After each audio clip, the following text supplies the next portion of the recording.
আমাক লাগে তেখেত 9 months pregnant সেইবিলাক চিম্পেথি ল'ব নাই কি হৈছে জনাব লাগে না আপুনি কওকচোন আমি নেবাইছ হয় নাই আমি এতিয়া নেবাইছ হয় নে ফোন নহয় কৰি আছো দেখিছে কিয় আপুনি আপুনি আপুনি ভাড়া দিলে চাপোজ আমি মালিক ভাড়া দিছে আপুনি আপুনি মালিক নথকা ঘৰটোত ভাড়া দিওঁতে আপুনি জনাব লাগে নাই যে আমি মালিক নাথাকো আমাৰ ইয়াত কিবা হ'লে আপোনাক আমাৰ চাব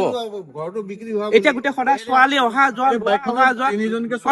তিনিজন সদায় ল'ৰা আহে ছোৱালী আহে ৰাতি 11টা 12টা আপুনি 2টা বজাত চোনক শুব নোৱাৰে ইয়াত কওকচোন হয় নে নহয় মই সদায় এটা দহত শুওঁ এটা দহত মই জানো নহয় শুবই নোৱাৰে মানে ইমানেই হুলস্থুল এটা দুটালৈকে শুবই নোৱাৰে মানুহ অনুমেখা বোলে ছোৱালী ইয়াৰ পৰা গৈছে বোলে অনুমেখা যেন ঢুকালে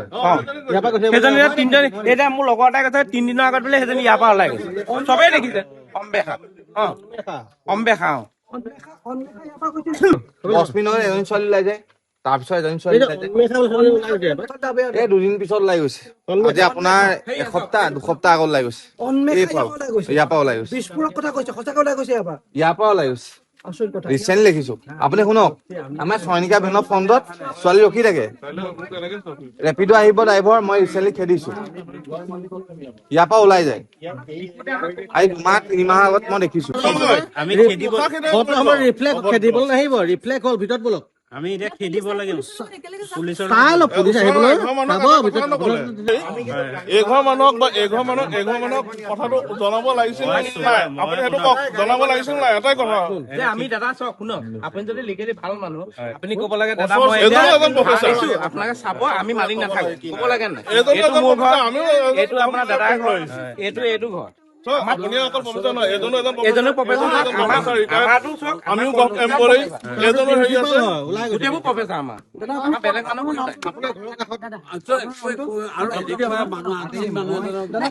নাই এবাৰ শুনি লওক বাইদেউ কি কৈছে শুনি লওক আপুনি কি হয় তেখেত মোৰ ৱাইফ হয় আপুনি কওকচোন নাই এবাৰ ক'বলৈ দিয়ক চকুতো আমাক লাগে তেখেত 9 months pregnant সেইবিলাক চিম্পেথি ল'ব নাই আপুনি কওক মানে কি হ'ল ঘৰটো আজিৰ পৰা হয়তো 15-20 দিন মানৰ আগতে তেওঁলোকে ভাড়া লৈছে কি হৈছে আমি নাজানো কিন্তু যেতিয়াৰ পৰা দেখিছো ইয়ালে বিভিন্ন ধৰণৰ ছোৱালীবিলাক আহি থাকে বিভিন্ন ধৰণৰ ল'ৰাবিলাক আহি থাকে ৰাতি 12টা 1টালৈকে বিভিন্ন ধৰণৰ মানুহৰ আহলি জাহলি চলি থাকে আমি ওচৰ চুবুৰীয়া মানুহ আমি ভাবো যে কোননো আমাৰ বিলাকৰ ঘৰলৈ আলহী আহে কিন্তু এনেকুৱা ধৰণৰতো মানুহ নাহে মানে দিনে ৰাতিয়ে যেতিয়া মানুহৰ আহলি জাহলি হৈ আছে সেইকাৰণে আমি ওচৰ চুবুৰীয়া মানুহ অকণমান সজাগ হৈ আছিলো আজিও তেনেকে মানে অকণমান আগতে ধৰ 10 মান বজাত ছোৱালী এগৰাকীক মানে ঘৰৰ ওনাৰে থৈছেগে মানে যোন ভাড়াতীয়া হৈ আছিলে তেওঁলোকে তাৰ অকণমান পিছতে দেখিছো সেই একেখন বাইকতে ল'ৰা 3টা উঠি আহিছে মানে বুলেটখনত তো সেইকাৰণে আমাৰ অকণমান সন্দেহ হ'ল আমি ওচৰ চুবুৰীয়া গোটেই ঘৰ গোট খাই পেলাই চাওঁচোন কি হৈছেনো বুলি চাবলৈ আহিলো তেতিয়া ধৰক দেখিছো যে ইয়াত মানে সেয়া আৰু ছোৱালী 3জনী অলৰেডি ইয়াত ভিতৰত সোমাইছে 3-4জনীমান আৰু ল'ৰাও আছিলে 3-4টামান কিন্তু তেওঁলোকে মানে আমি অহা গম পাই পেলাই তেওঁলোক যেনি তেনি পলাই গ'ল খেদিও গ'ল কিন্তু ধৰক ধৰিবগে নোৱাৰিলে সদায় এনেকুৱাই হৈ আছে আৰু আমি যিহেতু ধৰক ৰেচিডেঞ্চিয়েল এৰিয়া হয় ন আমাৰ ধৰক আশে-পাশে ল'ৰা ছোৱালী আছে বা ঘৰৰ ল'ৰা ছোৱালী আছে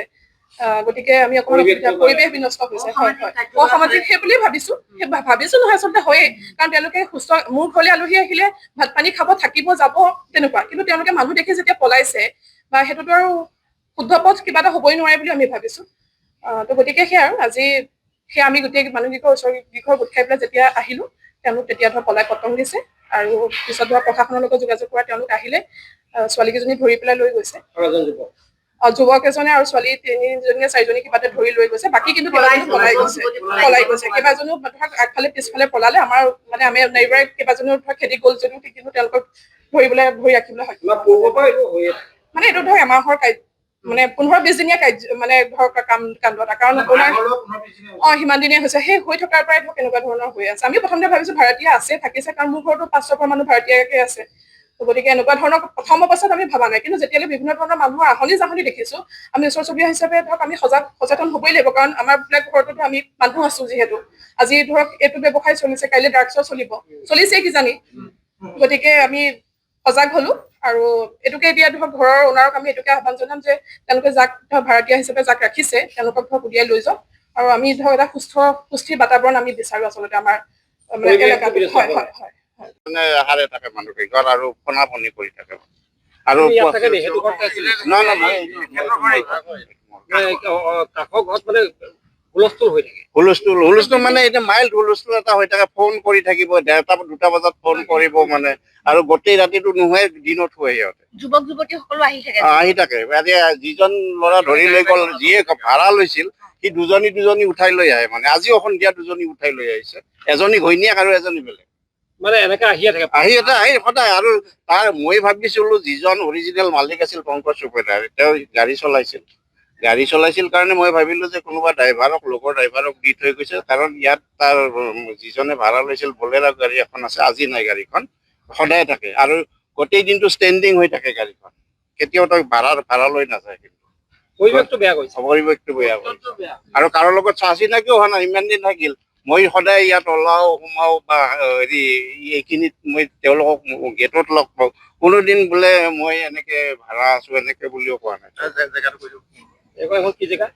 এইখিনি আমাৰ ৰদালি পাৰ বুলি কয়, ভৰতীয়া গাঁও, বাপুজী নগৰ ৰদালি পাৰ।